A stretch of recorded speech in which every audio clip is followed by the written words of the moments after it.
Na sexta-feira, este discurso do pão, sexta passada, foi iniciado pelo milagre de Nosso Senhor, que alimentou 5.000 homens, sem contar mulheres e crianças, simplesmente com 5 pães e 2 peixes. Ora, a partir daquele milagre que Nosso Senhor realizou, a multidão eufórica quer declará-lo rei. Nosso Senhor se afasta da multidão, vai para o outro lado do mar. A multidão segue Nosso Senhor. Na segunda passada, era essa multidão que seguia Nosso Senhor, mas não queria Nosso Senhor. Queria o alimento da barriga. Queria o milagre, queria o prodígio, queria tudo o que ele poderia oferecer, mas não queria ele. Portanto, Nosso Senhor, diante daquela atitude, começa o discurso, que é o capítulo 6 do Evangelho de João, o discurso sobre o pão do céu. Nosso Senhor, portanto, ele começou, do Evangelho de ontem, começou a falar que ele é o verdadeiro pão do céu, o maná do céu. Ele é o que alimenta, o que sacia a sede, a fome de toda a pessoa humana. Por isso, o Evangelho de João, ele, no capítulo 6, pode ser dividido em 2 grandes partes.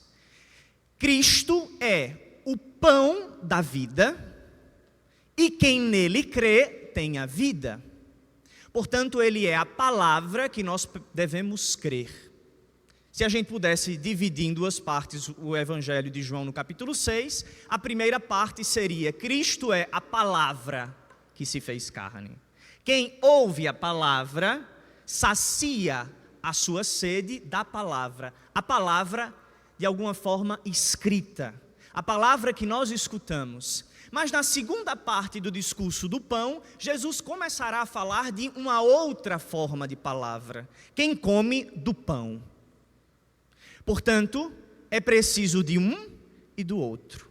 Eu não vou acreditar que ele é o pão vivo descido do céu, se eu não acredito quando ele diz: isto é o meu corpo, isto é o meu sangue.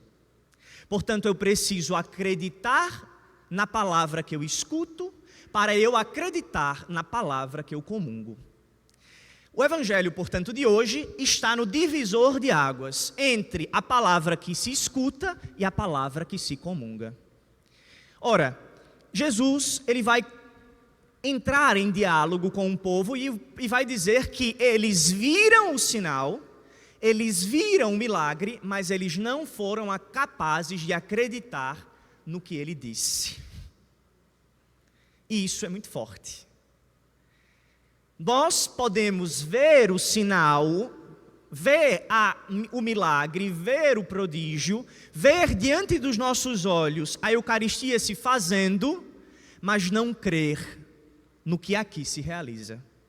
E, portanto, se eu não creio no que aqui se realiza, eu acabo perdendo a graça do que aqui se realiza.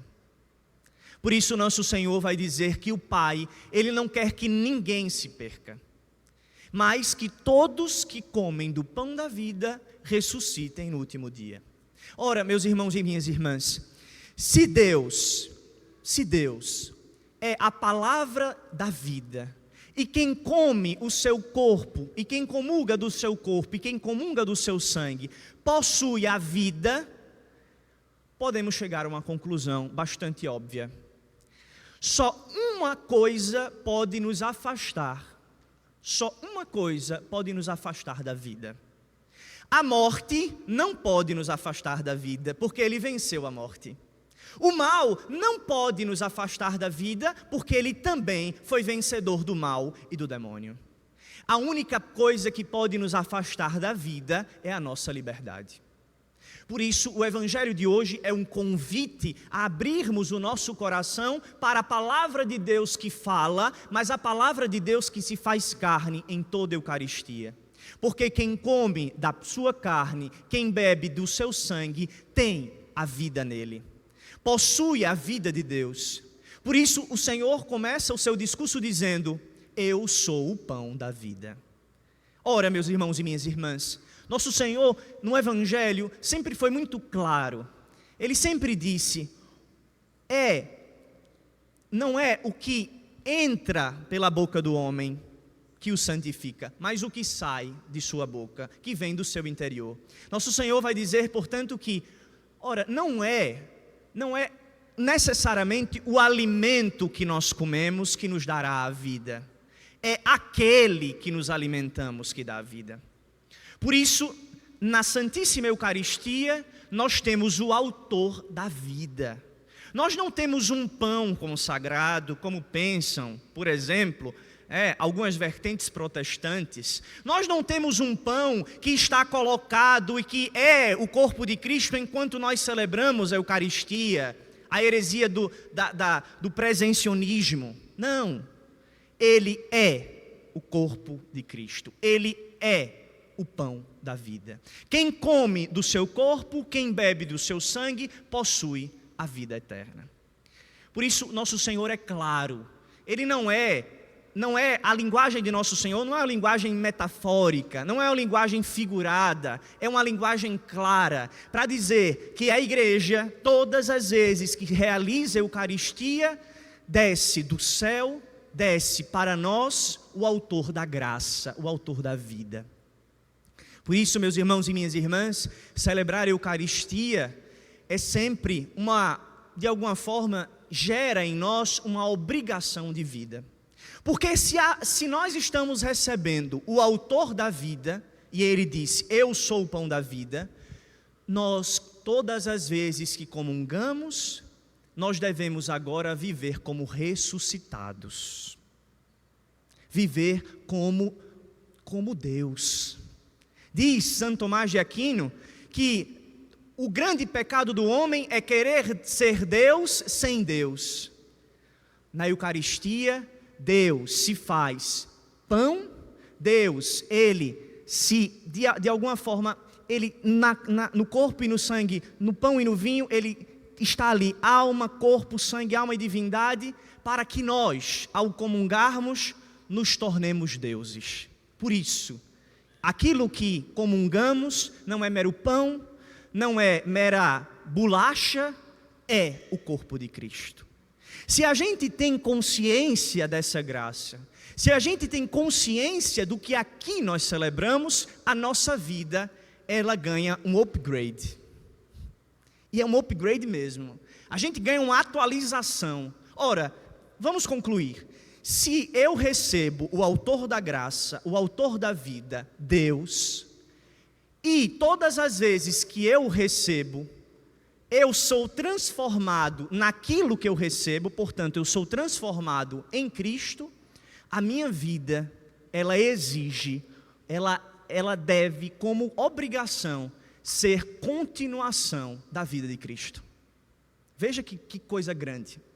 A minha vida, ela se torna continuação da vida de Cristo. Porque nas minhas veias correrá o sangue de Cristo. Porque no meu coração baterá o coração de Cristo. Porque, veja, toda a minha vida é permeada pela vida de Deus.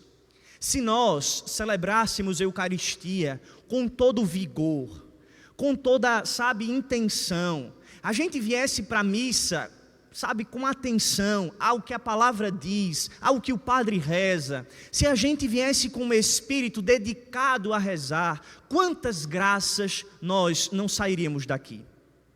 Às vezes nós pensamos, claro, fruto de talvez uma mentalidade, e acontece um pouco isso, nós passeamos com o Santíssimo Sacramento, é ótimo, é excelente, mas o que é comparado o corpo e o sangue de Cristo que alguém recebe?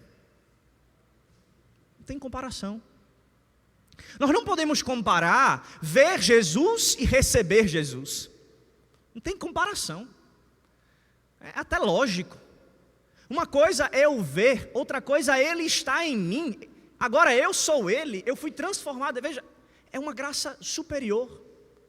E aí, meus irmãos e minhas irmãs, Jesus diz, eu sou o pão da vida. Exatamente por quê? Porque Ele, autor da vida, E todos aqueles que recebem o autor da vida possuem a vida dele. E não é uma vida perecível. Nós, o alimento que a gente comeu hoje de manhã, provavelmente mais tarde, ou se já não antes, você já foi no banheiro e jogou fora uma parte dele. O corpo absorveu uma parte e a outra vai depois para a privada. O corpo de Cristo não. Quando nós recebemos dignamente a Eucaristia, Deus concede graças infinitas para nós. Os anjos descem do céu, ficam ao nosso lado, adorando o nosso Senhor, enquanto nós, às vezes distraidamente, recebemos o seu corpo e o seu sangue. Veja, é o próprio Senhor que nós recebemos. Por isso, que esta homilia nos faça, meus irmãos e minhas irmãs, crescer na consciência eucarística.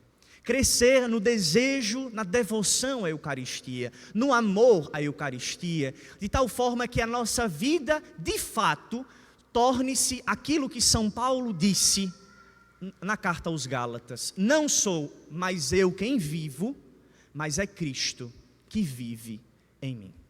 Assim seja. Amém.